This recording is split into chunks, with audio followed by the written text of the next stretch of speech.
শেষ পর্যন্ত নাটকীয়তায় কিছুটা স্থিরতা এসেছে। বিভিন্ন দেশের পণ্যের উপর আরোপিত পাল্টা শুল্ক 90 দিনের জন্য স্থগিত করেছেন প্রেসিডেন্ট ডোনাল্ড ট্রাম্প। তবে এই সময় পাল্টা শুল্ক ন্যূনতম 10% কার্যকর হবে। অবশ্য চীনের পণ্যে শুল্ক বাড়িয়ে 125% করেছেন প্রেসিডেন্ট। বুধবার নিজের সামাজিক যোগাযোগ মাধ্যম ট্রুথ সোশ্যালে ট্রাম্প লিখেছেন, চীন বিশ্বের বাজারগুলোর প্রতি শ্রদ্ধার যে ঘাটতি দেখিয়েছে তার ভিত্তিতেই আমি চীনের পণ্যে শুল্ক বাড়িয়ে 125% ধার্য করছি। এটা তাৎক্ষণিক কার্যকর হবে। ট্রাম্প আরও লিখেছেন, 75টির বেশি দেশ আমেরিকার সঙ্গে যোগাযোগ করেছে। ট্রাম্পের ঘোষণার পর হোয়াইট হাউসের বাইরে সাংবাদিকদের সঙ্গে কথা বলেন ট্রেজারি সেক্রেটারি স্কট বেসেন্ট। তিনি বলেন, যেসব দেশ পাল্টা শুল্ক আরোপ করেনি সেসব দেশ পুরস্কৃত হবে। 10% পাল্টা শুল্কের আওতায় থাকবে মেক্সিকো ও কানাডাও। এটাকে তিনি প্রেসিডেন্ট ট্রাম্পের চমৎকার নেগোসিয়েশনের টেকনিক বলে মনে করছেন। প্রেসিডেন্ট ডোনাল্ড ট্রাম্প এবং স্কট বেসেন্ট দুজন মিলে যে বক্তব্য দিয়েছেন, অর্থাৎ ট্যারিফ স্থগিত করার পর 90 দিনের জন্য স্থগিত করার পর তারা এই বিষয়ে তাদের প্রতিক্রিয়া জানিয়েছেন, সেটি আমরা এখন শুনবো। Problem, and we're going to cure that problem, and maybe to a large extent we have, because we've revealed it, and we've.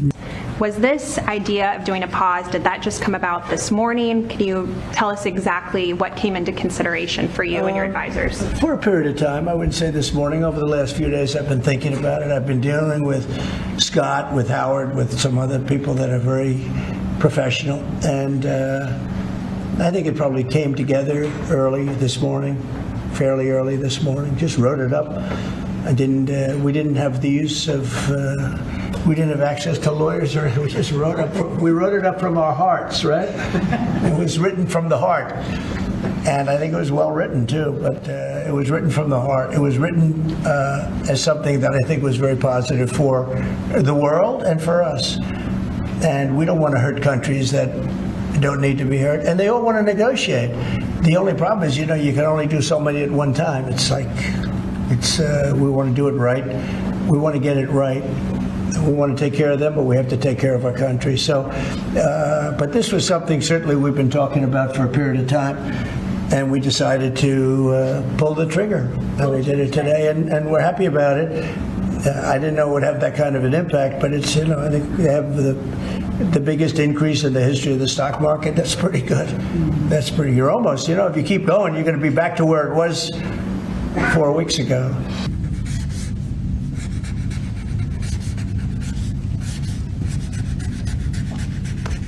Good, thank you. And we saw the successful negotiating strategy that President Trump implemented a week ago today. It has brought more than 75 countries forward to negotiate. It took great courage for him to stay the course until this moment. And what we have ended up with here, as I told everyone a week ago, they're in this very spot, do not retaliate and you will be rewarded. So every country in the world who wants to come and negotiate, we are willing to hear you. We're going to go down to a 10% baseline tariff for them, and China will be raised to 125 due to their insistence on escalation. বিশ্বব্যাপী tariff 90 দিনের জন্য স্থগিতাদেশের এই ঘোষণার প্রভাব পড়েছে stock মার্কেটেও। S&P 500 জানিয়েছে 2008 সালের অক্টোবরের পর আজ তাদের বেস্ট ডে গিয়েছে। যদিও RCMM US এর চিফ ইকোনমিস্ট জানিয়েছেন, এতে অবশ্য রিসেশন বা মন্দার আশঙ্কা কেটে যায়নি। আগামী 12 মাসের মধ্যে মন্দার 45% আশঙ্কা রয়েছে। দেশের বাইরের খবরে আমরা আলোচনা করব বাংলাদেশের ট্রান্সশিপমেন্ট বাতিল বিষয়ে। গত শুক্রবার প্রধান উপদেষ্টা ডক্টর মোহাম্মদ ইউনূস এবং ভারতের প্রধানমন্ত্রী নরেন্দ্র মোদীর মধ্যে বৈঠকের এক সপ্তাহের মধ্যে তৃতীয় দেশে পাঠানোর জন্য বাংলাদেশকে দেয়া ট্রান্সশিপমেন্ট সুবিধা বাতিল করল ভারত সরকার। এই ট্রান্সশিপমেন্ট সুবিধার মাধ্যমে বাংলাদেশ থেকে নেপাল বা ভুটানে পণ্য পাঠানো যেত। ব্যবহারিকভাবে এর ব্যবহার অত্যন্ত কম হলেও আঞ্চলিক সহযোগিতার ক্ষেত্রে এই সুবিধাকে তাত্ত্বিকভাবে গুরুত্বপূর্ণ মনে করা হয়। তাই এই সুবিধা বাতিল করার মাধ্যমে বাংলাদেশকে ভারত আসলে কোন বার্তা দিতে চাইলো সেটি আমরা আলোচনা করার চেষ্টা করব। এই সব বিষয়ে আলোচনা করব TVN24 নিউজ নেটওয়ার্কের নিয়মিত আয়োজন আওয়ার ডেমোক্রেসি অনুষ্ঠানে। আপনাদের সাথে আছি আমি ইহসান জুয়েল। আমাদের সাথে বিশেষজ্ঞ অতিথি হিসেবে যুক্ত হচ্ছেন সাউদার্ন ইউনিভার্সিটি অফ বাটন রুজের প্রফেসর ডক্টর মনির মুস্তফা আলী এবং alliance of South Asian American লেবারের ন্যাশনাল সেক্রেটারি করিম চৌধুরী। আপনাদের দুজনকেই স্বাগত জানাচ্ছি। আমাদের ভূমিকা শুনছিলেন, আমাদের বিষয়গুলো শুনছিলেন। শুরুতে প্রফেসর ডক্টর মনির মুস্তফা আলী, আপনার কাছে যে বিষয়টি জানতে চাই, এর আগেও আমরা দেখেছি যখন দায়িত্ব নিলেন প্রেসিডেন্ট, তার পরপরই তিনি কানাডা এবং মেক্সিকো এবং চীনের উপরে শুল্ক আরোপের একটা ডেট দিলেন, কিন্তু এরপর সেটি আবার 1 মাসের জন্য স্থগিত করলেন। পরবর্তীতে নানা নেগোসিয়েশনে সেটি চলছে। নতুন করে আমরা যেটি দেখলাম, তিনি লিবারেশন ডেতে পুরো পৃথিবীর উপর ট্যারিফ বসালেন এবং সেটি কার্যকর হওয়ার কথা 9 তারিখ, এবং সেই জায়গাতে এসে আবার আমরা দেখছি যে তিনি 90 দিনের জন্য সেটি স্থগিত করেছেন। তার ট্রেজারি সেক্রেটারি একটা গুরুত্বপূর্ণ ব্যাখ্যা দিয়েছেন যে নেগোসিয়েশনের একটা বড় সুযোগ তৈরি হয়েছে এবং সংখ্যাটাও জানিয়েছেন যে 75টি দেশ অলরেডি নেগোসিয়েশনের জন্য প্রস্তাব দিয়েছে। ডোনাল্ড ট্রাম্পের যে কাজটাকে ট্রেজারি সেক্রেটারি স্কট বেসেন্ট বলছেন যে এটা নেগোসিয়েশনের বড় একটা সুযোগ এবং তিনি চমৎকার নেগোসিয়েশনের সুযোগ তৈরি করেন। পুরো বিষয়টি কি আসলে নেগোসিয়েশনের জন্যই ছিল, নাকি এটা আসলেই আমেরিকার অর্থনীতির জন্য গুরুত্বপূর্ণ ছিল বলে তিনি করেছিলেন? আপনাকে ধন্যবাদ জুয়েল সাহেব, জনাব করিম চৌধুরীকে শুভেচ্ছা। এটা তো তাই আমার কাছে মনে হচ্ছে যে এটা ডোনাল্ড ট্রাম্পের সেই আর্ট অফ দ্য ডিল। শেষ পর্যন্ত দেখলাম যে কয়েকদিন ধরে আমরা যেটা লক্ষ্য করছি, আপনার স্টক মার্কেটে ধস নেমেছে, অনিশ্চয়তা বিরাজমান, এবং আমি বিজনেসম্যানদের দেখেছি যারা বিলিয়নিয়ার ইনভেস্টার্স যারা ট্রাম্পকে সাপোর্ট দিয়েছে তারাও খুব প্যানিকড হয়ে গেছে।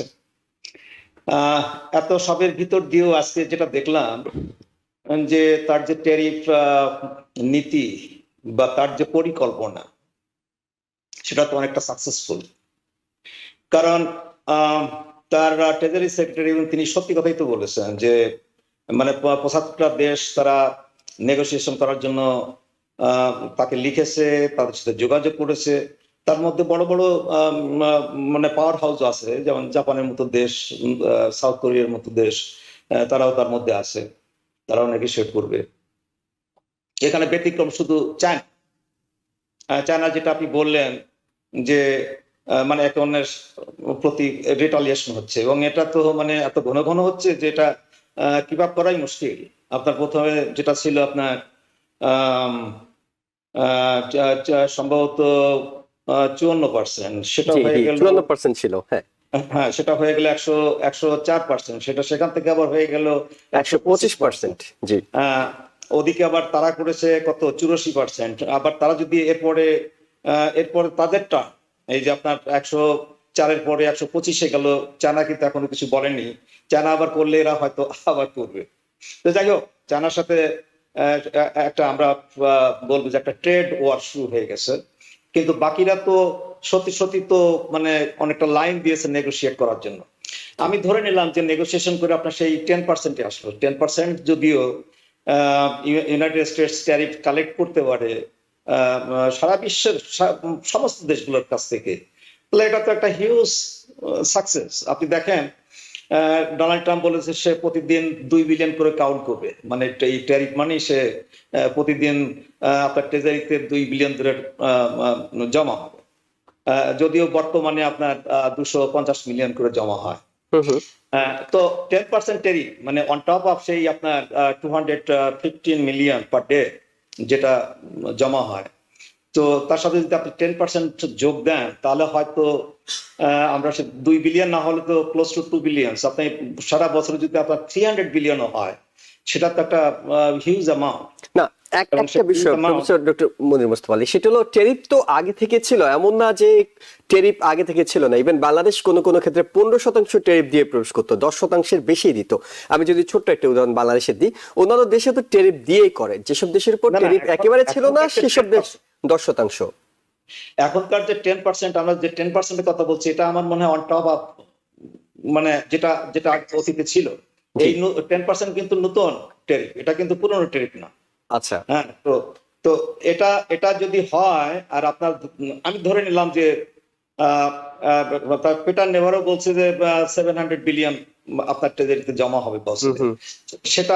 সেটা আমরা বাদশাট দিয়ে আমরা যদি ধরি 300 বিলিয়ন জমা হবে, Okay. এই 300 বিলিয়ন দিয়ে হয়তো ট্রাম্প তার মানে ধনীদের, তার বাড়িদেরকে আরেকটা ট্যাক্স কাট হয়তো দিতে পারে, সেটা হয়তো হতে পারে। তো সেদিক দিয়ে বিচার করতে গেলে এটা ইউনাইটেড স্টেটস একটা বিজয় আমি বলবো।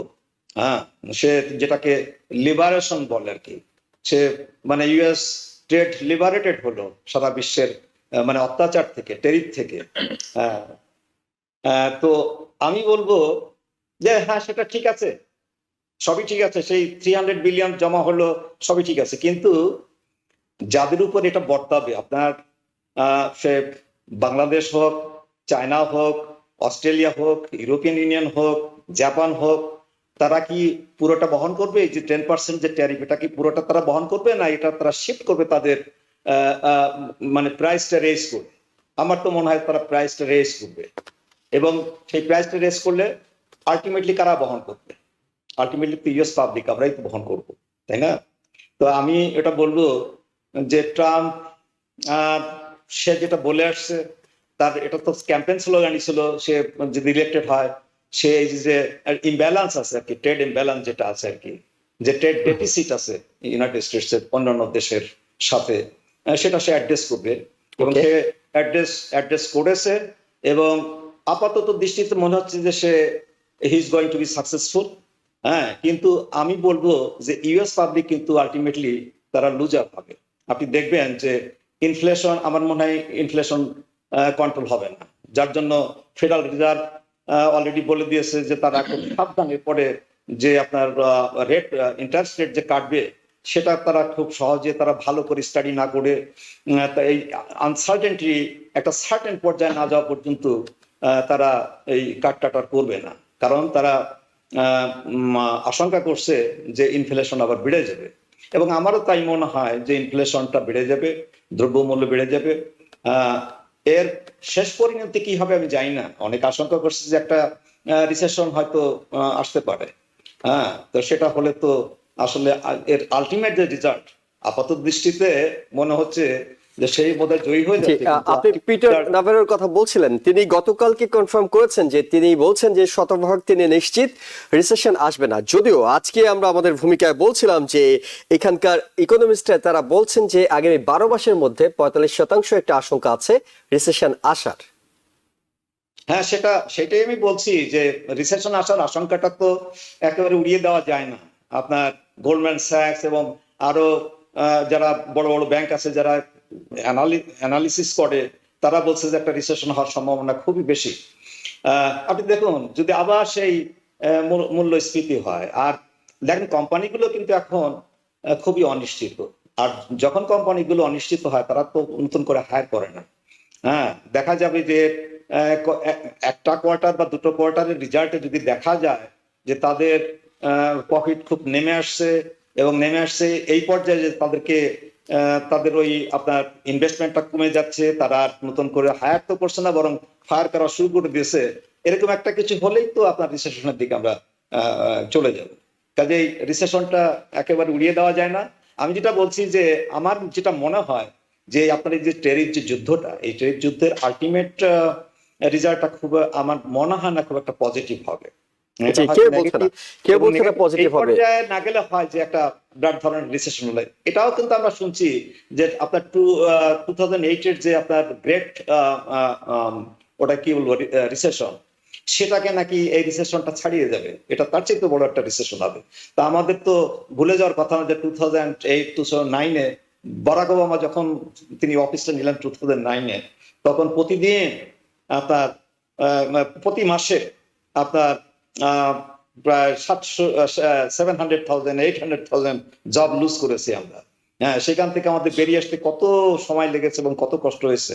তার সাথে বড় ধরনের যদি রিসেশন এটা হয়, তাহলে এটা তো আমাদের জন্য বা বিশ্বের জন্য খুব একটা ভালো খবর নয়। জি, অনেক ধন্যবাদ। করিম চৌধুরী, আপনার কাছে জানতে চাই, সেটা হলো সবাই তো এক ধরনের সাধারণ ক্ষমা পাওয়ার মতো, অর্থাৎ 90 দিনের জন্য তারা একটা স্বস্তির নিঃশ্বাস ফেলছে যে 10% আপাতত আছে, যেখানে সবার জন্য এটি বেশি ছিল। কিন্তু চীনের জন্য এই আচরণ, অর্থাৎ চীনের ক্ষেত্রে 104 থেকে বেড়ে 125, অর্থাৎ চীনকে যে নেগোসিয়েশনের কথা বলা হচ্ছে, আজকে হোয়াইট হাউসে সাংবাদিকদের সঙ্গে যখন প্রেসিডেন্ট কথা বলছিলেন, তখন এক সাংবাদিকের প্রশ্নের উত্তরে প্রেসিডেন্ট অবশ্য বলছেন, ও সে তো আমার খুবই ভালো বন্ধু, আমরা তার সাথে একটা ভালো কথা বলতে পারি, কনসিডারেশন আমাদের আসতে পারে, আমাদের মধ্যে একটা আলোচনা হতে পারে।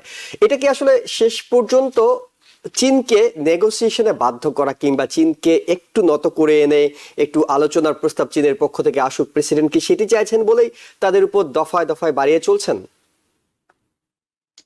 ধন্যবাদ জুয়েল ভাই। আমি একটু ওই যে মুস্তফা স্যারের কথা বলি, উনি কিন্তু খুব সুন্দর কথা বলেছেন যে আলটিমেট রেজাল্টটা কি হবে। আলটিমেট রেজাল্ট হবে এদেশের সাধারণ মানুষ, আমরা যারা খেটে খাওয়া মানুষ, তারাই হব আলটিমেট ভিকটিম। এই ক্ষেত্রে ট্রাম্প যে ট্যারিফ ওয়ার চালিয়ে যাচ্ছেন, দৈনিক $2 বিলিয়ন তার ইনকাম হবে। এই ইনকামটার সোর্সটা কিন্তু আলটিমেটলি প্রান্তিক জনগণ, আমরা যারা ভোক্তা তারা। কারণ যে সমস্ত পণ্য আমরা ইম্পোর্ট করি, এর আলটিমেট প্লেয়ার হলাম যে আমরা। এটা শিল্পের কাঁচামাল হোক, আর ডাইরেক্ট আমাদের ক্যাপিটাল মেশিনারিজ হোক, অথবা ডাইরেক্ট আমাদের ভোগ্য পণ্যই হোক, কাপড় চোপড়, খাদ্যদ্রব্য, যা কিছু আমরা আমদানি করি। এই ক্ষেত্রে আমাদের যেটা, আমি আগেও আপনার শোতে এবং এই TVN 24 এর শোতে আমি পড়ে আসছিলাম, যে একটা দেশের শিল্পায়নের জন্য যদি পলিসিগতভাবে সেই দেশের আভ্যন্তরীণ ডোমেস্টিক প্রোডাকশনকে প্রাধান্য দিতে হয়, অগ্রাধিকার দিতে হয় কম্পিটিটিভ মার্কেটে, সেই ক্ষেত্রে ফরেন প্রোডাক্ট যেটা কম্পিটিটিভ প্রোডাক্ট যেখানে এখানে আসে, সেখানে উপর ট্যাক্স বসানো হয়। সেটা একটা শিল্পায়নের একটা পদ্ধতি। শিল্পে যে সমস্ত শিল্পকে বিশেষ সুবিধা দিয়ে, অগ্রাধিকার দিয়ে প্রতিষ্ঠা করা হয় মার্কেটে যাতে কম্পিট করতে পারে, সেটা একটা পদ্ধতি। কিন্তু এই ক্ষেত্রে হচ্ছে উল্টা বুলিং। আপনারা যদি বলেন যে বুলিং, এই ক্ষেত্রে হচ্ছে, আমি আমাদের দর্শকদের একটু কথা স্মরণ করে দিই। Trump was convicted for his so-called fraudster job, Trump University, The Art of Negotiation, তার একটা বই আছে। সেই আর্ট অফ নেগোসিয়েশন শেখানোর জন্য ট্রাম্প ইউনিভার্সিটি খুলেছিল, সেটা ফ্রডস্টার হিসেবে কোর্টে দাহ্য হয়েছে এবং সে সেখানে অভিযুক্ত হয়েছে এবং সে জরিমানা দিয়েছে। এই যে বুলি, আজকের এই বিশ্বে, যেখানে সারা বিশ্বে সমঝদার ভিত্তিতে অগ্রগতি সাধন করতেছে প্রত্যেকটি দেশ, যে ক্ষেত্রে সে মানে সে তার অভিজ্ঞতা অর্জন করেছে, সেই ক্ষেত্রে তাকে প্রাধান্য দেওয়া হচ্ছে। এবং এটা ক্ষেত্রে আমাদের ট্রেড ব্যালেন্সের জন্য আমাদের নিত্য নতুন যে পণ্য টেকনোলজি, সেগুলোর ক্ষেত্রে ইনভেস্ট না করে we are threatening our trade partners is not a civilized way to address the trade deficit and to address the US problem. আমি বলবো যে এই যে ট্রেড ডেফিসিট করেছে, আজকে দেখুন 60 to 100,000 federal employee, federal job cut, high paying job cut হয়েছে, পেরো থেকে কাট হয়েছে। $6.6 trillion capital investment wiped out from Wall Street, money market. This long-term impact, no matter you are bringing $2 billion, it is the same money you're bringing from your own people, and you're forcing your own people to cut their food to their table. এই যে মানুষের উপরে নির্যাতন, নিপীড়ন, অর্থনৈতিক নিপীড়ন, এটা এক ধরনের শোষণ করে সে ওই টাকাটা ট্যাক্স ব্রেক দিবে। ট্যাক্স ব্রেকটা দিবে একটা বিশেষ শ্রেণীকে। 1% of US corporate interest owns 90% of US assets. এই যে তার সম্পদের যে বিশেষ করে ডাইভার্ট করা হচ্ছে সম্পদকে, সাধারণ মানুষের উপরে অর্থনৈতিক নির্যাতন, নিপীড়ন এমন ভাবে বেড়ে যাচ্ছে। আমি আপনাকে সত্যি কথা বলি, আজকে আমি আমার আত্মীয় স্বজনকে, আপনি জানেন যে স্ট্যাটেন আইল্যান্ডে আমার প্রচুর আত্মীয় স্বজন আছে এবং দেশের বিভিন্ন স্টেটে আমার আত্মীয় স্বজনরা, বন্ধু বান্ধব যারা আছে, তাদেরকে বলেছি এই নিউজটা, মানে এই যে 90 ডেজের জন্য যে প্রশ্ন, এটা হওয়ার আগক্ষণে আমি ফোনে কথা বলতেছিলাম অফিস থেকে, আমার আত্মীয় স্বজন শুরু করে অনেককে আমি ফোনে বলছি যে পণ্যের দাম, যে কোনো ভোগ্য পণ্যের দাম 60 to 70% বেড়ে যাবে, তোমরা যেটা এসেনশিয়াল জিনিস যেগুলো সংরক্ষণ করা যায়, শুকনা খাবার, এগুলো কিছু সংরক্ষণ করে রাখো। এর 2 ঘন্টা পরেই নিউজ আসলো যে 90 ডেজের জন্য প্রস্তুত হলো। ব্যক্তিগতভাবে আমি এখনো বলবো, আমাদের যারা শ্রোতা রয়েছে, বাংলাদেশি আমেরিকান রয়েছেন, যারা মাইনরিটি রয়েছেন, আপনারা এই ট্রাম্পকে কোনোভাবেই বিশ্বাস করা যায় না। Until the next election, mid টার্মের কথা বলছি, সে যত ধরনের বুলিং আছে সব ধরনের ব্যবহার করছে, কেননা তার মাঝে কোনো সুস্থ চিন্তার বিকাশ, সুস্থ চিন্তা যে একটা সায়েন্টিফিক অর এ রেশনাল কিন্তু তিনি তো নেগোসিয়েশন করছেন, করিম চৌধুরী, তিনি তো এইটি কার্যকর করছেন না শেষ পর্যন্ত, তিনি নেগোসিয়েশন করছেন। আপনি দেখেন, জি। নেগোসিয়েশন চায়নার সাথে হয় নাই, আমাদের মেজর ট্রেড পার্টনার।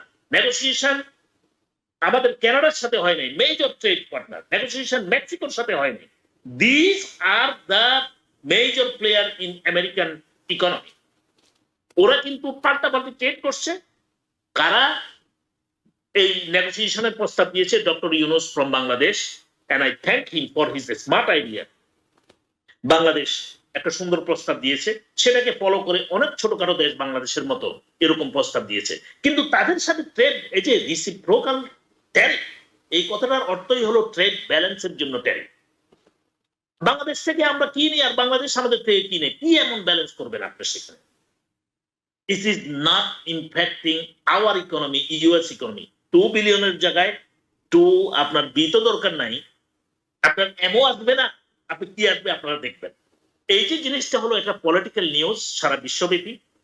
তার এই অ্যাকশনের কারণে বিশ্বে অর্থনৈতিক যে মন্দা নেমে এসেছে, বিশ্বব্যাপী যে রিসেশনের যে আশঙ্কা শুরু হচ্ছে, এর দায় দায়িত্ব ট্রাম্পকে নিতে হবে, রিপাবলিকানদেরকে নিতে হবে, এবং Democrat should prepare to face the mid term so we can save this nation from at the imminent disaster.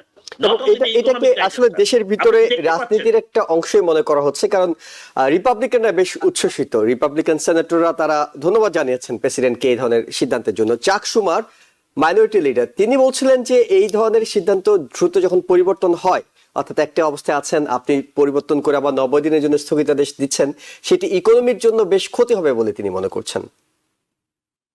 শুনেন, ইকোনমির জন্য এই যে একটা আমাদের হটকারিতা, এটা অনেকটা বোঝা যাচ্ছে। আপনার স্টেবিলিটি, আপনার যে ইনস্টেবিলিটি, আপনার হটকারিতা প্রকাশ পেয়ে যাচ্ছে সারা বিশ্বে।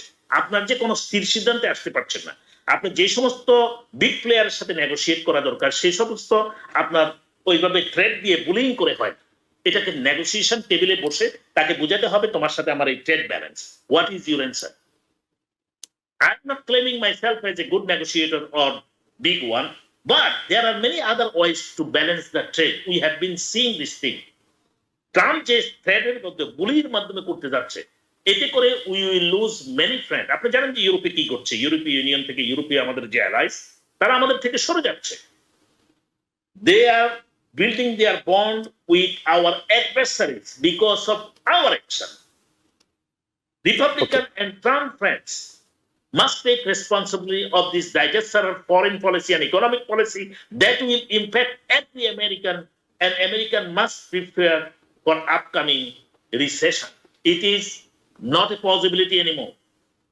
আপনারা বলছেন 45%, আপনি তার যে অ্যাকশন, এই অ্যাকশন এখন আপনারা রিভার্স করছেন, যে ইকোনমি একটু বাড়ে উঠছে আজকের এই ঘোষণার পরে, 90 ডেজ স্থগিতের পরে। আপনি কি জানেন, যারা প্ল্যানিং করতেছে তারা কিন্তু তার ইনস্টেবিলিটির উপর ভিত্তি করে প্ল্যানিং করতেছে। ওয়াল স্ট্রিট থেকে যখন $7 ট্রিলিয়ন ওয়াইপ আউট হয়ে যায় অল্প কয়েকদিনের ব্যবধানে, আমার পেনশন, স্যারের পেনশন, আপনার পেনশন, ইনভেস্টমেন্ট, আপনার ছেলের স্কুলের পয়সা আজকে চলে গেছে, ওয়াইপ আউট হয়ে গেছে। আমার এক বন্ধু, public employee federation new York স্টেটের, উনি আগামী 3 মাসের ভিতরে রিটায়ারমেন্টের প্ল্যান করছিলেন। ওনার এটাকে বলে 457 investment account, tax deferred investment account, সেখান থেকে উনি অ্যারাউন্ড 30% লস করেছেন। তাহলে ওনার যদি কোনো 1 মিলিয়ন থাকে, সেখান থেকে এখন 700,000 হয়ে গেছে। তার রিটায়ারমেন্টের যে প্ল্যান, এখন সবকিছুই কাটছাট হয়ে যাবে। He cannot retire, he cannot get the same lifestyle he is enjoying now. এই যে এরকম হাজার হাজার সিভিল সার্ভেন্ট, হাজার হাজার মানুষ যারা ইনভেস্ট করেছে, শুধুমাত্র একটা হটকারী তার বুলিং ডিসিশনের কারণে আজকে মানুষের অ্যাকাউন্ট ওয়াইপ আউট হয়ে গিয়েছে।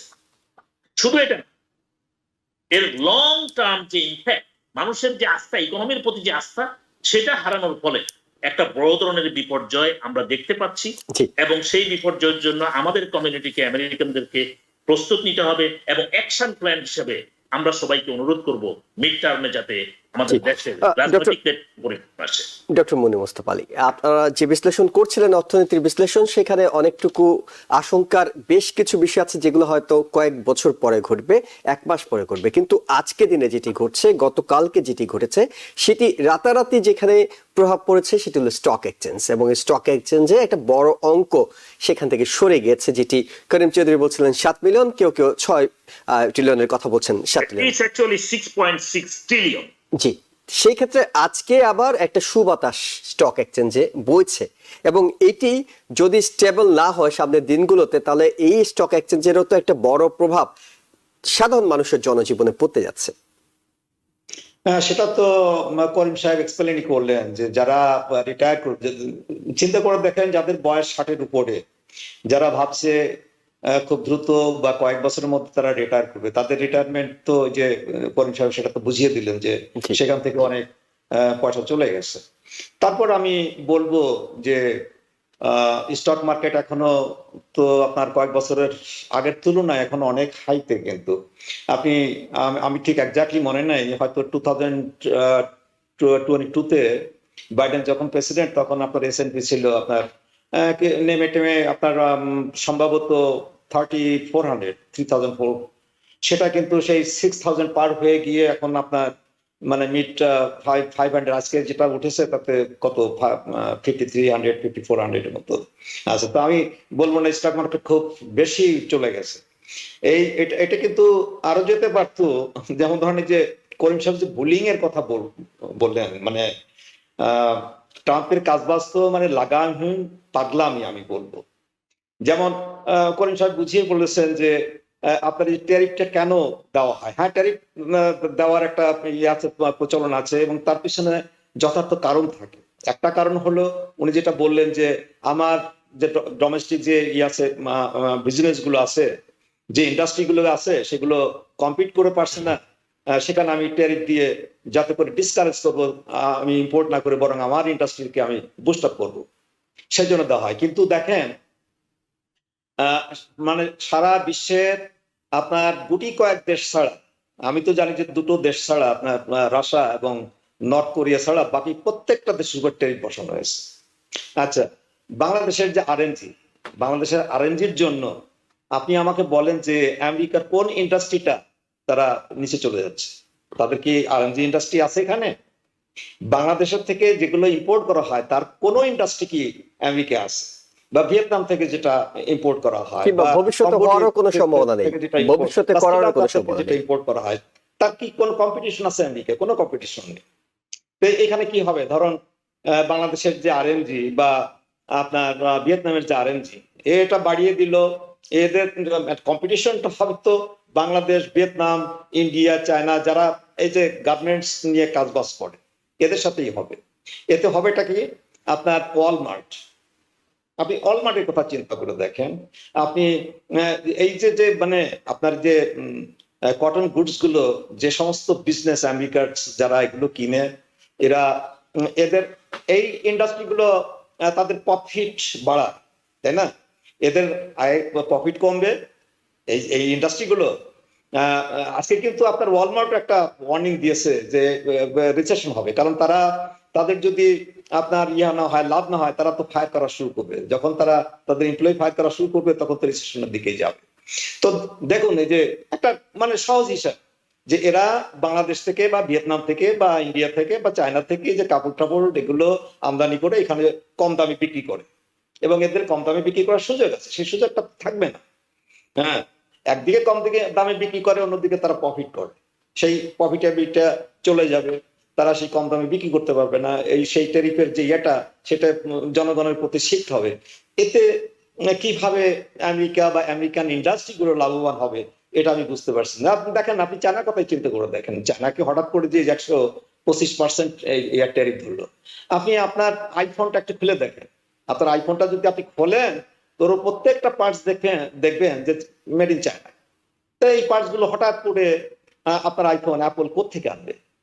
আর এগুলো তো অন্য যে আপনার এই যে সোর্সিং, আপনি যে লেবার সোর্সিং করবেন, যে আমি চায়না থেকে না বানিয়ে আমি এখন ধরুন বাংলাদেশ থেকে বানাবো, এটার তো একটা সময় লাগে, সেই ইন্ডাস্ট্রিটা বাংলাদেশে গড়ে ওঠা লাগে। মানে নতুন যেখানে যাবে আর কি, তাদের তো আবার এটা সেই স্কিলসটা তাদের তৈরি করতে হবে। হ্যাঁ, হঠাৎ করে এটা কি হবে, তাহলে চায়নার যে 120% কি করলো, এই সে আইফোনের যে পার্টস গুলো, এগুলো তো তারা কি ওই 25% ছাড় দিয়ে কি তারা অ্যাপলকে দেবে? তা তো দেবে না। এর ফলে কি হবে, দেখবেন যে একটা আইফোন আপনার $3,000-4,000 দাম হয়ে গেছে। হ্যাঁ, কাজেই আমি করিম সাহেবের সাথে সম্পূর্ণভাবে একমত। আসলে আমরা যারা ভোক্তা, আমরাই হব এর শিকার। এই যে ট্রাম্পের যে পাগলাম, এই পাগলামির ফলটা আমাদের কি ভোগ করতে হবে। দেখেন, একটা স্ট্যাটিস্টিক্স বের হয়েছে যে জনপ্রতি আপনার এই ট্যারিফ যদি এটা যদি বহাল থাকে, তাহলে দেখা যাবে যে as an individual I have to spend $3,800 more yearly. হ্যাঁ, তা আপনি এটা চিন্তা করে দেখেন যে যাদের আর এটা হলে তো ওয়েজ গ্রোথ তো হবে না, ওয়েজ গ্রোথ হবে না, ইনফ্লেশন হবে। এই যে আমাদের এই যে আপনার প্রায় $4,000 মতো বেশি খরচ করতে হবে। এটা কি নিম্ন মধ্যবিত্ত বা মধ্যবিত্ত ফ্যামিলির জন্য বা গরিব ফ্যামিলির জন্য এটা একটা বিশাল রকমের একটা এক্সট্রা দায়। হ্যাঁ, কাজেই আমি মনে করি না যে ফল খুব একটা সুপ্রসূ হবে। এর জন্য আমাদের সাফার করতে হবে। জি, কারণ চৌধুরী, আপনি যদি স্টক মার্কেটের বিষয়টি নিয়ে কিছু যোগ করতে চান। দেখুন, আমি একটা কথা বুঝতেছি যে আমাদের ইকোনমি যে ধ্বংসের দিকে যাচ্ছে। আপনাকে বলি, ইতিমধ্যেই আমাদের $888 বিলিয়ন মেডিকেড থেকে সরানো হয়েছে, যেটা আপনার সেফটি নেট, বিশেষ করে health care programme, government sponsored health care programme, সেখান থেকে সরিয়ে নেওয়া হয়েছে। এখন ইতিমধ্যেই বিভিন্ন স্টেটের গভর্নররা তাদের নার্সিং হোম, গভর্নমেন্ট যে কমিউনিটি হেলথ ক্লিনিক, এমনকি হসপিটালগুলো বন্ধ করে দিতে বাধ্য হচ্ছে। হিউজ আনএমপ্লয়মেন্ট আসতেছে। একটু আগেই বলছিলাম, around 60 to 100,000 federal employee already laid off, and in the chopping list another 5 to 600,000 federal employee in the chopping list. শুধু কোর্ট অর্ডার অথবা কিছুটা প্রতিবাদের মুখে অথবা জনগণের রোষের কারণে যে জনমত, সেখানকার কারণে স্লো হচ্ছে, কিন্তু আলটিমেটলি এই যে ছাঁটাই এটা হবে, লে অফটা হবে। স্টেটের বাজেট যখন কাট করে দেওয়া হচ্ছে বিভিন্ন জায়গায়, এডুকেশন ডিপার্টমেন্টে টোটালি বন্ধ করে দেওয়া হবে, এতে করে যে হাজার হাজার লোকের এমপ্লয়মেন্ট চলে যাবে এবং হাজার হাজার সিটিজেনের যে প্রাপ্য সুবিধা সেটা বাদ হয়ে যাবে। এই টাকাগুলোকে সারপ্লাস করে সে তার বন্ধুদের মাঝে ট্যাক্স ব্রেক দিয়ে বিতরণ করবে। ওই বন্ধুরাই তাকে পয়সা দিয়ে, সমর্থন দিয়ে তাকে আজকে ক্ষমতায় বসেছে দ্বিতীয়বারের মতো। আর যে জিনিসটা হবে আমাদের সমাজে কমিউনিটি লেভেল, যেখানে আপনি আর আমি থাকি, সেখানে শুধু হাহাকার শুরু হবে। আনএমপ্লয়মেন্ট, পণ্যের দাম এত বেড়ে যাবে যে সেই ক্ষেত্রে আপনি আর আমি বেঁচে থাকার নাবিশ্বাস উঠে যাবে আমাদের সাধারণ লোক, যারা নিম্ন এবং মধ্যবিত্ত আয়ের লোকজন। আর আমাদের যাদের সামান্য একটু সেভিং রয়েছে, সেই সেভিংটুকু ওয়াইপ আউট হয়ে যাবে। আপনি দেখবেন এই যে অর্থনৈতিক, আমি মানুষকে হতাশ করার জন্য, মানুষকে প্যানিক করার জন্য বলছি না। This are the reality coming ahead of us. We need to warn our people. Hope we should keep alive, but be prepared for the dark days. Under Trump, the dark days are ahead of us. We must prepare our community to face this challenge and prepare from now. জি, professor doctor Monir Mustafa Ali, Bangladesh প্রসঙ্গে একটু ফিরতে চাই। বাংলাদেশ ভারতের সম্পর্ক অনেকে আশাবাদী হয়ে উঠছিলেন যখন প্রধান উপদেষ্টা এবং ভারতের প্রধানমন্ত্রী নরেন্দ্র মোদীর মধ্যে একটি বৈঠক হলো গত সপ্তাহে। কিন্তু দেখা গেল যে এই বৈঠকের পরপরই ভারত যেটি করেছে সেটি হলো বাংলাদেশের ট্রান্সশিপমেন্টটা বাতিল করে দিয়েছে। এটির মাধ্যমে বাংলাদেশ বেশ কিছু অর্থনৈতিক সুবিধা পাওয়ার সুযোগ তৈরি ছিল। বাংলাদেশ সুযোগটা হয়তো নেয়নি, খুব একটা বেশি পরিমাণে নেয়নি, কিন্তু ভবিষ্যতে হয়তো নেওয়ার একটা সুযোগ ছিল। সেই জায়গাটা ভারত বন্ধ করে দিল, এবং বন্ধ করে দিল এককভাবে। সেই জায়গাতে আসলে ভারত কি কোনো বার্তা দিতে যাচ্ছে, নাকি এটি আসলে মনে করছে অপ্রয়োজনীয় বিষয়, রেখে দরকার নেই, বাদই করে দিলাম? এটা একটা বার্তা হতে পারে, এবং সেজন্য হয়তো আমাদের বর্তমান যে সরকার তারা কিছুটা হলেও দায়ী হয়তো হতে পারে। আমি আপনাকে বলি, আপনি যে এটার কথা যে সাইডে যে বৈঠকের কথাটা বললেন আপনার ব্যাংককে, জি। সেটা নিয়ে আমরা সবাই আশাবাদী হয়েছি, কারণ সম্পর্কে তো একটা টানাপোড়েন পড়েছে। এই যে আপনার বিগত গভর্নমেন্ট চলে যাওয়ার পরে বাংলাদেশের সাথে সম্পর্ক আহ, ভারতের সেই আগের মতো নেই, এটা তো সবারই জানা।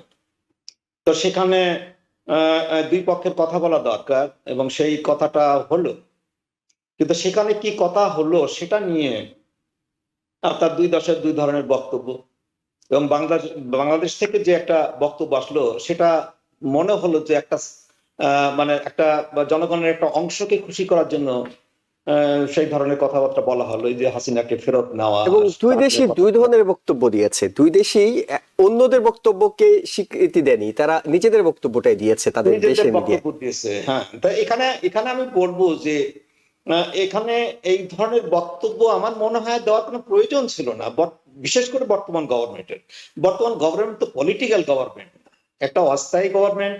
তাদের তো কোনো পলিটিক্যাল এজেন্ডা থাকা উচিত না, আনলেস তাদের হয়তো পিছনে একটা দল আছে যে দলটাকে তারা সাপোর্ট করে, এবং সেই দলের যে কনস্টিটিউয়েন্সি তাদেরকে তাদের কনস্টিটিউয়েন্সি মনে করে, সেটা যদি হয় তাহলে ঠিক আছে। আদারওয়াইজ আপনার এই পলিটিক্যাল বক্তব্য না দেওয়াই ভালো।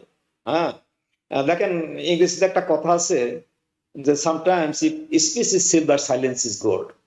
হ্যাঁ, যেখানে কথা বলার কোনো প্রয়োজন নেই সেখানে বাড়তি কথা বলে এগুলো এগুলো উস্কানিমূলক কথাবার্তা বলে কোনো লাভ নেই।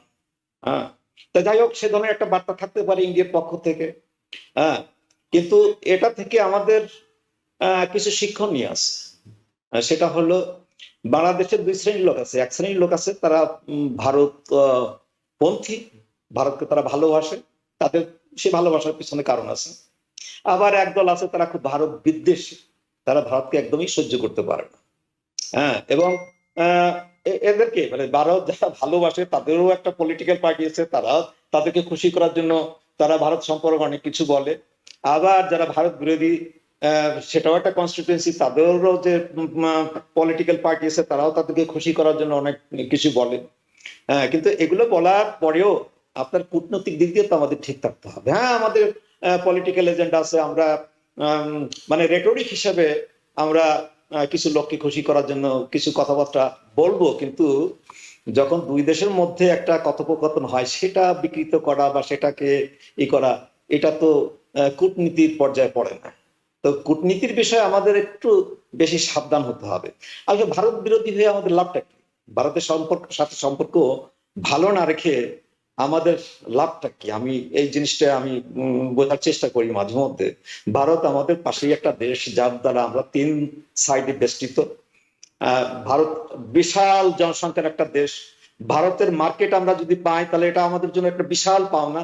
সেখানে আমাদের মাল পাঠাতে হলে খুব বেশি দূর যেতে হয় না। ভারতও তাই, আমাদের জনগোষ্ঠী তো একেবারে কম এমনিতে না। ভারতের সাথে সম্পর্ক নষ্ট করে দেওয়ার বিষয়ে তো এই বর্তমান সরকারের কেউ কথা বলেনি। তারা যে বিষয়টি বলেছেন সেটা হলো ভারতের সাথে একেবারে সম্মানের সঙ্গে একটা সম্পর্ক রাখা, অর্থাৎ আগে যেমন যা ইচ্ছে তাই বলতো, তাই করতো, তাই মেনে নিত, সেটি তারা মেনে নিতে রাজি হচ্ছে না। সেটার তো আপনি পক্ষে? না না, সেটা তো আমি পক্ষে, সেটাতে আমি বলছি যে সেটা তো আমাদের যে মানে ডিপ্লোমেসি, সেই ডিপ্লোমেসিতে তো সেটা থাকতে হবে। হ্যাঁ, এখন ধরেন পলিটিক্যাল পার্টির লোকজন কি বললো ভারত সম্পর্কে সে ব্যাপারে তো আমার কোনো মাথা ব্যথা নেই, কিন্তু একটা গভর্নমেন্টের ধরেন যে প্রেস সেক্রেটারি, সে তো গভর্নমেন্টের লোক, সে যেটা বলবে সেটা তো সে তো ইউনূস সাহেবের কথা সে বলবে, তাই না? সে ইউনূস সাহেবের প্রেস সেক্রেটারি, সে তো ইউনূস সাহেবের কথাই তো বলবে, তাই না? তার কথা যখন সে যখন কথা বলবে তখন তার তো ডিপ্লোম্যাটিক ওয়েতে কথা বলতে হবে। সে তো মানে বাড়তি কথা বললে তো কোনো লাভ নেই।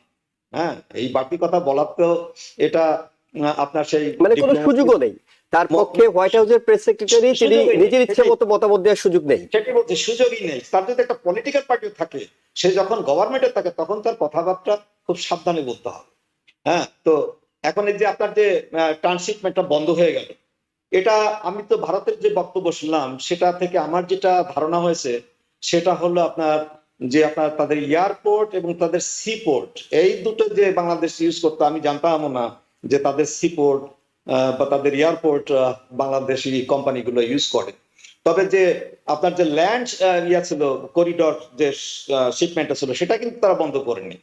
আপনার নেপালে বা ভুটানে যে যে করিডোরটা আছে, যেটা বাংলাদেশ তো ইউজ করে না, বাংলাদেশ ওটা সেই বর্ডার পর্যন্ত পৌঁছে দেয়, বাকিটা হয়তো ইন্ডিয়ান আপনার যানবাহন সেটা ক্যারি করে ওখানে পৌঁছে দেয়। ওখানে কত 40 না 35 কিলোমিটার জায়গা, সেটা কিন্তু বন্ধ হয়নি। আমি জানি না বাংলাদেশের এক্সপোর্ট কতটা আপনার নেপালে বা ভুটানে, সেটা যে খুব ক্ষতিগ্রস্ত হয়েছে তা না।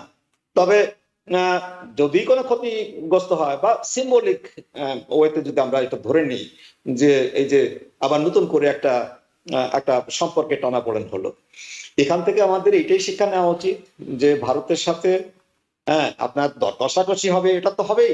মানে আমরা তো চেষ্টা করবো আমাদের স্বার্থ দেখার জন্য, তারা চেষ্টা করবে তাদের স্বার্থ দেখার জন্য। যেমন ধরেন এই যে বাংলাদেশের যে আপনার ট্রানজিট যে ভারত ইউজ করে, আমি কিন্তু আমার ঠিক ফিগারটা এখনো মনে নেই যে ফিটা আপনার ইম্পোজ করা হয় এইসব জন্য, মানে করিডোর ইউজ করার ব্যাপারে, আপনার এই ট্রানজিট ইউজ করার ব্যাপারে এই ফিটা অত্যন্ত নগণ্য। এটা বাড়ানো উচিত। এই সমস্ত দিকে মানে যেখানে যে সমস্ত জিনিস কাউন্ট করে সেই দিকে কিন্তু আমাদের নজর দেওয়া উচিত। আপনার তাদের 7 সিস্টার্সে যেতে হলে আমাদের ল্যান্ড ইউজ করা ছাড়া তাদের কিন্তু কোনো উপায় নেই। এখানে কিন্তু আমরা এটা লেভারেজ হিসাবে নিয়ে এটাকে ইউজ করে আমরা একটা ইনকামের ব্যবস্থা করতে পারি। আমরা যদি এই যে ট্রাম্পের আর্ট অফ দ্য ডিল বুঝতে পারি, এখানে কিন্তু নেগোসিয়েশনটা বুঝতে হবে, ডিলটা বুঝতে হবে। জি, নেগোসিয়েশনটা বুঝতে হবে। তো সেটা আমরা করব, কিন্তু মানে পাশাপাশি একটা দেশ, বড় একটা দেশ, তাদের সাথে আমরা সম্পর্ক খামাখা নষ্ট করব, গভর্নমেন্ট তরফ থেকে মানে এই ধরনের রেটরিক আসবে, এগুলো আমি যেটা বলতে চাইছি সেটা হলো আমাদের সংযম হওয়া উচিত যখন আমরা কথা কূটনৈতিক প্রজ্ঞার যে বিষয়টি থাকে, অর্থাৎ আপনি কূটনীতিতে ডিল করতে হলে প্রজ্ঞার সঙ্গে ডিল করতে হবে, না সেটা কথাই বলছি। জি জি, আমি একটু করিম চৌধুরী আপনার কাছে যেতে চাই। সেটা হলো যে অনেকে মনে করছেন, যেটি ডক্টর মনির মুস্তফা আলীও বলছিলেন কিছুটা, সেটি হলো যে এই সিদ্ধান্তটা ভারত যতটা না অর্থনৈতিকভাবে নিয়েছে তার চেয়ে বেশি রাজনৈতিকভাবে নেয়ার একটা সমূহ আশঙ্কা আছে যে ভারত হয়তো রাজনৈতিকভাবে এটি নিয়েছে, কিন্তু বাংলাদেশের হাতেও কিছু বিষয় আছে যেটি নিয়ে ভারত ও বাংলাদেশও দর কষাকষি করতে পারে। কিন্তু আপনার কাছেও কি তাই মনে হয় যে এটি রাজনৈতিকভাবে ভারত সিদ্ধান্ত নিয়েছে, নাকি এখানে অর্থনীতির বিষয় জড়িত? না, টোটালি রাজনৈতিক ভাবে। শুনুন, এই জিনিসটা আমরা পরিষ্কার বুঝি যে বাংলাদেশের সাথে ভারতের বর্তমান ট্রেড ডেফিসিট হলো $10 billion. $10 billion trade deficit. Bangladesh Bharat থেকে অনেক কিছু আমদানি করে, আর ভারত বাংলাদেশে যেটা রপ্তানি করে সেটা আন্তর্জাতিক বাজারের দাম চেয়ে 14-15 গুণ বেশি।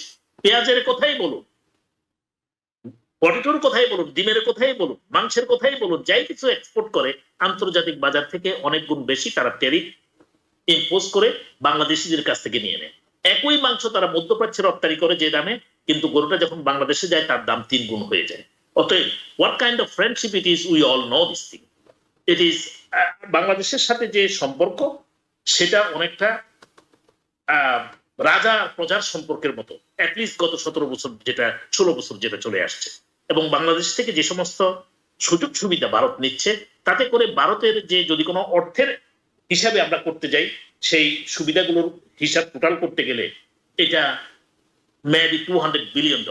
আমরা শুধুমাত্র ট্রেড ডেফিসিট, একটা জায়গায় আমদানি রপ্তানির ডেফিসিটের ক্ষেত্রে $10 বিলিয়ন দেখছি। আসুন, আপনার এবার যে ট্রান্সশিপমেন্ট বন্ধ করা হয়েছে, বাংলাদেশের সৌভাগ্য এই ট্রান্সশিপমেন্টটা বন্ধ করা হয়েছে। এখন কোন এমপ্লয়মেন্ট জেনারেট হবে ঢাকা এয়ারপোর্টে, এমপ্লয়মেন্ট জেনারেট হবে চট্টগ্রাম বন্দরে, চালনা বন্দরে, ঢাকার আইসিডিতে, কেননা এইসব পণ্যগুলো এখন থেকে শিপমেন্ট হবে, বেশি শিপমেন্ট। এই ট্রান্সশিপমেন্ট চুক্তিটা ছিল বাংলাদেশের সম্পূর্ণ বিপক্ষে, ভারতকে বেশি ব্যবসা দেওয়ার জন্য। বাংলাদেশের আভ্যন্তরীণ যে সমস্ত পণ্য এখান থেকে শিপমেন্ট হওয়ার পরিবর্তে বেনাপোল দিয়ে, বিভিন্ন স্থল সীমান্ত দিয়ে, এমনকি আমাদের এখান থেকে এয়ারপোর্টের মধ্য দিয়ে গিয়ে ওনাদের ওখান থেকে শিফট হতো। যে সময় একসময় আমরা বলতাম যে বাংলাদেশের পাট পূর্ব পাকিস্তানের পাট রপ্তানি হয় পশ্চিম পাকিস্তান থেকে, এবং ট্যাক্স টাকা পয়সা ওখানে আসে, আমাদের থেকে কিনে নিতে হতো কম দাম। ঠিক এই প্রক্রিয়ায় বাংলাদেশকে একটা শোষণ করে যাচ্ছিল ভারত। অতএব এই ট্রান্সশিপমেন্ট দিয়ে খুব একটা আগাতে পারে নাই বলেই এখন তারা এটাকে রাজনৈতিকভাবে ইউজ করার জন্য বলছে বাংলাদেশের সাথে ট্রান্সশিপমেন্ট বন্ধ করা হয়েছে। অর্থনৈতিক ইমপ্যাক্ট ভারতেই ক্ষতিগ্রস্ত হবে, কারণ ভারত বাংলাদেশের এই পণ্যগুলো তার বন্দরের মধ্য দিয়ে, শিপমেন্টের মধ্য দিয়ে তার বিশাল কর্মযোগ্য সৃষ্টি হয়েছিল যতটুকুই যায়, এবং সেখান থেকে সে আয় করত। এখন সেটা তার আয়টা বন্ধ হবে। বাংলাদেশ সরকার এবং বিশেষ করে বর্তমান যে অন্তর্বর্তীকালীন সরকার এই জাতীয় মেজারগুলো নিচ্ছিলেন, যার ফলে ওনারা এগুলো টের পেয়েই এই জিনিসগুলো বন্ধ হচ্ছে। আশা করি অচিরেই যে সমস্ত ট্রান্সশিপমেন্টের যে সমস্ত ট্রানজিট সুবিধা ভারত পায়, যে চুক্তিগুলো অসামান্য মানে অসামঞ্জস্য চুক্তি, একতরফাভাবে ভারতকে বেনিফিট দেওয়া হয়েছে, আশা করি সেই বিষয়ে সিদ্ধান্ত হবে।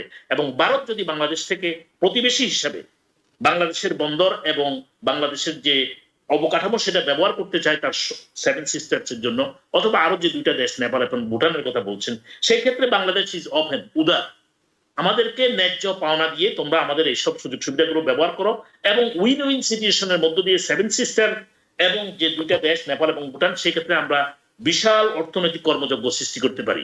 সেই সুবাদে চীনের সাথে যখন বসছে, চীনকে সে এই প্রস্তাব দিয়েছে এই অঞ্চলে অর্থনৈতিক অঞ্চল গড়ে তোলার জন্য। গত 2 দিনের যে অর্থনৈতিক সম্মেলন চলছে, আপনি দেখছেন Bangladesh will deliver the real economic explosion zone under doctor Yunus. এই ক্ষেত্রে শুধুমাত্র আমরা যারা পলিটিক্স করি, টু মাচ পলিটিক্স বিশ্বাস করি, যারা বারবার ক্ষমতায় ছিলাম কিন্তু নিজেরাই স্বৈরাচারীতে পরিণত হয়েছি, তারা আজকে বারবার ইলেকশন চাচ্ছি, সংস্কার চাচ্ছি না। আমি অনুরোধ করব সমস্ত রাজনৈতিক দলগুলোকে বর্তমান যে অর্থনৈতিক অগ্রগতির যে যাত্রা আমরা দেখছি সেটাকে সমুন্নত রাখার জন্য একটা সহযোগিতার মনোভাব আসুন। ক্ষমতার জন্য উদ্গ্রীব হয়ে জাতিকে, দেশকে ধ্বংস করার পথে যাবেন না।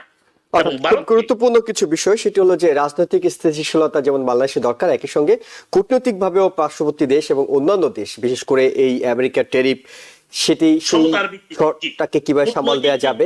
অর্থনৈতিক সমতার ভিত্তিতে সেটা হতে হবে, সেটা প্রজা এবং রাজা নয়। অনেক গত কয়েক বছর আমরা দেখে আসছি। অনেক ধন্যবাদ আপনাদের দুজনকে, আপনাদের মূল্যবান মতামত এবং সময়ের জন্য, এবং দর্শক যারা দেখছিলেন সবাইকে ধন্যবাদ জানিয়ে শেষ করছি আজকের মতো। ভালো থাকবেন। টিভিএন 24 টেলিভিশন দেখতে আজই কল করুন 7187776556। লগ ইন করুন www.totalcablebd.com। নিউ ইয়র্ক থেকে সম্প্রচারিত টিভিএন 24 টেলিভিশন বিশ্বজুড়ে বাঙালির কণ্ঠস্বর।